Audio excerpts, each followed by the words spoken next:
চাচা যখন দুই পক্ষ নিয়ে কথা বলে, চলুন দেখে আসি সবাই আমরা। কাকা হাটে গেছিলাম। হাটে যাবি না? এত বড় বয়স হয়ে গেছে, হাটে যাবি না? বাসায় বয়ে থাকবি?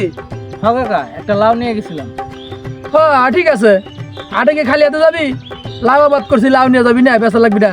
হ্যাঁ কাকা, হাটে লাউটা নিয়ে 100 টাকা দাম চাইলাম। হ্যাঁ, বাড়িতে বলে কি তুই মাংনা দিয়ে আইবি? তুই 100 টাকা দাম চাবি না?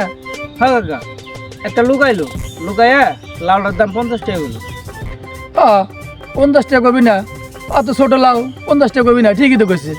পরে আমি কইলাম, বাপের বয়সে কোনদিন 50 টাকা লাউ খাইছেন? হ্যাঁ ঠিকই তো কইছস, এত বড় লাউ কোনদিন 50 টাকা কয়? পরে একটা পুলিশ আইলো। পুলিশ আইব না? ওই লোকটার তুই এত বড় কথা বলি, পুলিশ আইব না? তারপরে পুলিশ এনে লাউটার দাম করলো।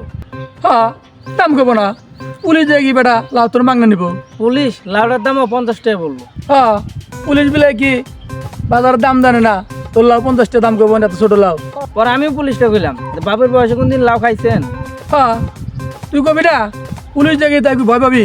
পরে না, আমার ধরে থানায় নিয়ে গেল। নিব না? তুই পুলিশ এত বড় কথা কইলা? পরে না, এসআই আইলো। আইব না? তুই পুলিশ এত বড় কথা কইছস, দেখ এখন এসআই কি করে। পরে এসআই আমার ছাইরা দিল। দেখতে হবে না ব্যস্ত টাকা সারাই দিব না? আমার নাম শুনে তো স্যার দিস বেটা।